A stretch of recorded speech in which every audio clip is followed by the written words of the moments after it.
preparar um vídeo para vocês para fazer uma revisão do nosso simulado. Simulado aí do ensino fundamental vai ser sábado, dia 25. Eu já fiz um videozinho para o sexto, um para o sétimo, e estou fazendo agora um vídeo para o meu amado oitavo ano, 801, 802, turminhas 10, né? O que vai ser cobrado na nossa prova? Vai ser cobrado o capítulo 4, sobre o surrealismo, né? A gente viu que o surrealismo ele vai mexer com questões novas, né? Apesar de ser um movimento que vai privilegiar a imagem, né? O compromisso em fazer algum tipo de narrativa, não é uma arte abstrata, mas ele vai, essa arte realista ou super, hiper, ou né, surrealista, ela vai tomar um outro caminho, né? A gente estudou realismo, a gente viu que o realismo está preocupado em mostrar as coisas como são, as coisas que estão no cotidiano, muito influenciada aí pela Revolução Industrial, né? Pelos efeitos da Revolução Industrial, e nós vamos ter um surrealismo sendo influenciado pelas teorias psicanalíticas de Freud, né? Que é um cara que é um ponto fora da curva na história da humanidade, né? O cara vai pensar em outras coisas que não tinham sido ainda pensadas, né? Então, a primeira coisa que a gente vai cobrar aí sobre o surrealismo é onde ele surge, né? Ele vai surgir na França, em Paris, após a Primeira Guerra Mundial. E quem vai encabeçar esse movimento é André Breton. O que acontece? O homem, quando a humanidade, quando atravessou o século XIX e o século XX, com um monte de descobertas, achou que, enfim, que as coisas iam mudar e que o ser humano ia começar a realmente ter uma vida melhor, só que não, né? Aí vem a Primeira Guerra Mundial, uma guerra extremamente violenta, né? Bomba, gás mostarda, enfim. E aí os poetas, os escritores, os artistas começaram a entender que o problema talvez o problema do ser humano seja essa racionalidade, né? Talvez as coisas deveriam ser vistas não somente pela racionalidade, espiritualidade, mas por talvez um terceiro ponto de vista aí. Então, mas voltando ali a uma dicasinha de uma questão, né? É onde que surge o surrealismo? Surge na Europa, França, Paris, e quem encabeça esse movimento aí é o André Breton, que vai dar o chute, né? Esse é o primeiro a chutar a bola. Então nós temos aí, ele fala, né? Logo na primeira frase ele fala isso: o surrealismo é um movimento artístico que se desenvolveu em Paris, logo após a Primeira Guerra Mundial, em torno da figura do escritor francês Breton. Aí ele fala, né, que o surrealismo ele vai ser um movimento que vai se expressar em várias técnicas expressivas, né, na escrita, nas artes plásticas, no teatro, no cinema. E aí a gente tem a análise, né, dos trabalhos do, se eu não me engano, é João Romero e o Salvador Dalí, talvez o cara mais conhecido aí do movimento, né? É um espanhol que tinha um bigode engraçadíssimo, fazia voltas, né?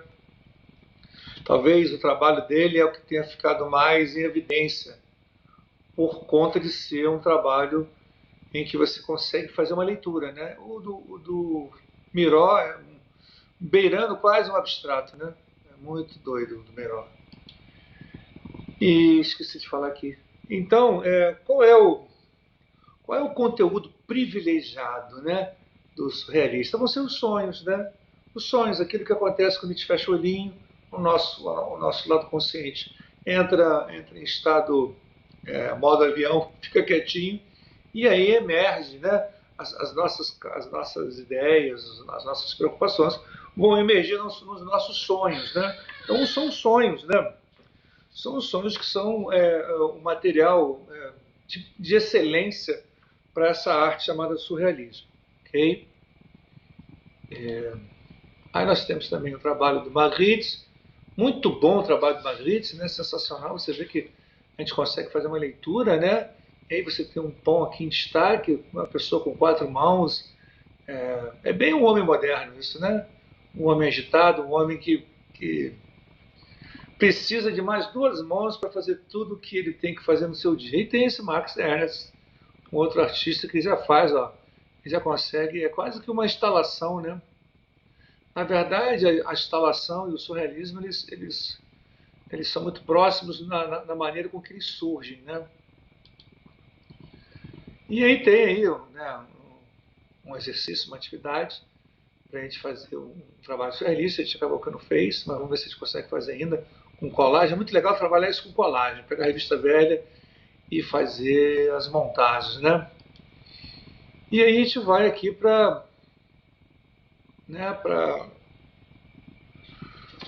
para mais conteúdo em que os poetas também vão participar, né?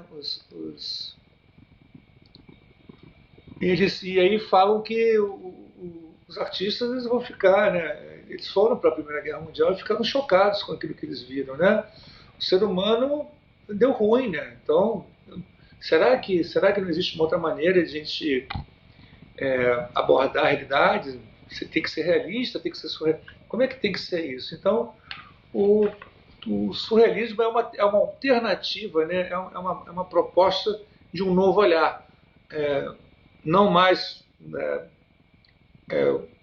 inspirado na realidade objetiva, mas nas coisas que estão ocultas no ser humano, né? O sonho ele só emerge quando a gente está dormindo. Então, talvez o ser humano precise se conhecer melhor, né? Talvez, muito provavelmente naquela época, eles chegaram à conclusão que o ser humano não se conhecia tão bem assim, né? Afinal de contas, com tantas descobertas, o homem acabou tomando o caminho da guerra, né? Um caminho horroroso, né? Não precisa nem se estender. Guerra, o nome é muito ruim, né? A gente está agora com a guerra da Ucrânia, uma guerra que está atrapalhando aí a produção de alimentos para 400 mil pessoas no mundo. Quer dizer, todas as guerras são ruins, né? Não existe uma guerra boa. E ainda tem gente que justifica a guerra. A guerra não tem justificativa. A guerra é exatamente o que os surrealistas vão falar. É um ponto vazio, né?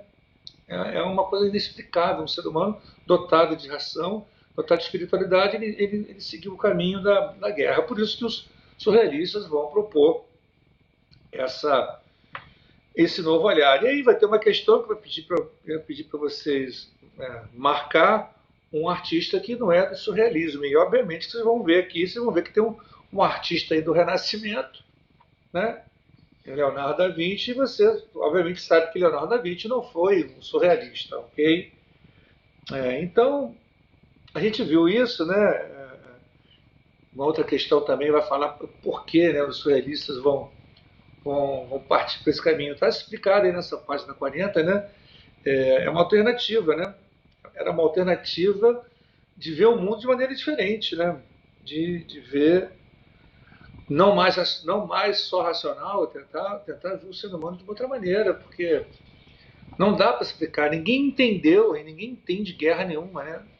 Tem gente que gosta de explicar a guerra. A guerra é muito complicada, a guerra é falta de diálogo, falta de humanidade, né? E aí nós temos aí a parte em que a gente analisa uma obra. O Vic Muniz, que é um artista brasileiro muito conhecido lá fora, ele se inspira em alguns trabalhos, né? Ele se inspira em algumas obras surrealistas que usaram geleia e faz o seu trabalho realista, né? Ele pinta uma Mona Lisa com pasta de amendoim e geleia de morango. Isso porque alguns surrealistas pintaram e bordaram, né? Usando materiais inusitados, né? E é importante que a gente não perca de vista que o conceito aí primeiro que vai nutrir o surrealismo é o Freud, né? São as teses psicanalísticas de Freud. Por quê? Porque existe alguma coisa ali no ser humano que não se conhecia. Então, a única maneira de explicar ou tentar explicar essas maluquices que o ser humano faz é mergulhando no inconsciente, né? Sobre aspectos, né, da personalidade do ser humano que ele não tem controle. Age, inclusive, sobre o consciente, né? Que é algo que a gente, teoricamente, teria que ter controle absoluto, mas o subconsciente, mesmo em modo de avião, ele consegue interferir na nossa personalidade, né? E a gente passa muitas vezes a gente perde até o controle, né? Então, a gente vê aqui o trabalho do Vick, né, inspirado em algumas novidades do surrealismo, aqui falando, né, do Freud, né, e aí tem mais um trabalho do Vic Muniz, em que ele usa, se não me engano, chocolate. Acho que é chocolate. Ele derrete chocolate em cima num desenho, e faz o desenho do Freud. Né? Então é muito importante, né, a gente entender que o inconsciente ele é um estado, né? É um estado que não desliga nunca. O inconsciente está ligado o tempo inteiro. Ele toma, ele talvez fique assim, mais evidente quando o nosso consciente entra em repouso. Né? É muito interessante a gente estudar um pouco mais, mesmo se ninguém aqui for buscar entender ou ser psicólogo, mas é muito importante a gente entender que o ser humano ele não é composto só pela parte lógica e racional. Tá? Isso é um fato, e ainda que haja algum tipo de preconceito sobre a questão de terapias e psicologia, isso não cabe mais no terceiro milênio diante de tantos estudiosos e pessoas do naipe como o Freud e o seu pupilo Jung. Né? Então, nada a ver, né? Negar isso é negar a ciência, porque psicologia é ciência. E aí nós temos aqui alguns trabalhos, né? Algumas propostas de trabalho também. Aqui tem uma proposta muito interessante de escrita automática, né? Que é um dos recursos também que os realistas, principalmente aqueles ligados com a linguagem da escrita, né? Vão desenvolver, que é a escrita automática. Né? Tem um também que você pega frases, picota, separa as palavras e depois bota dentro de um saquinho, vai sorteando, e à medida que as palavras vão saindo, você vai escrevendo as frases. Né? Também tem, também tem essa maneira de trabalhar com o texto. Né? Então a gente vai ver aí que, além dos sonhos, né, que os artistas visuais vão se utilizar para fazer suas pinturas, você tem a escrita automática, que é o que vai auxiliar os artistas que trabalham com textos a fazer os seus trabalhos. Mais uma dicasinha de uma questão. E, finalmente, né, mais uma vez, não podemos esquecer que é o inconsciente, né? É o inconsciente que Freud vai nos revelar. Ele vai falar que o homem não é só o consciente, o homem tem o seu lado inconsciente também. Isso vai ser uma novidade espantosa durante muito tempo. E a gente sabe que, infelizmente, ainda tem um pouco de preconceito, mas a ciência está aí, né? A ciência é um fato. Né? E a psicologia, a psicanálise são fatos, né? São fatos sobre nós. Né? Então, gente, eu acho que eu já fiz aí, ó, né? Onde surge o surrealismo, né? Qual é o material privilegiado que vai ser usado, são os sonhos, né? Um artista que não é surrealista, obviamente, é o Salvador Dalí. Salvador Dalí não, é o Michelangelo, Leonardo da Vinci, esses caras renascentistas não são artistas surrealistas, né? O surrealismo é uma alternativa de visão, né? É uma alternativa para a gente tentar entender e ler também o mundo. O inconsciente, né? Talvez o elemento mais interessante ou mais evidente, ou que ficou mais em destaque para os artistas surrealistas, né? Entender que nós temos um estado que não age diretamente com o racional, mas que está ligado o tempo inteiro, que é o inconsciente.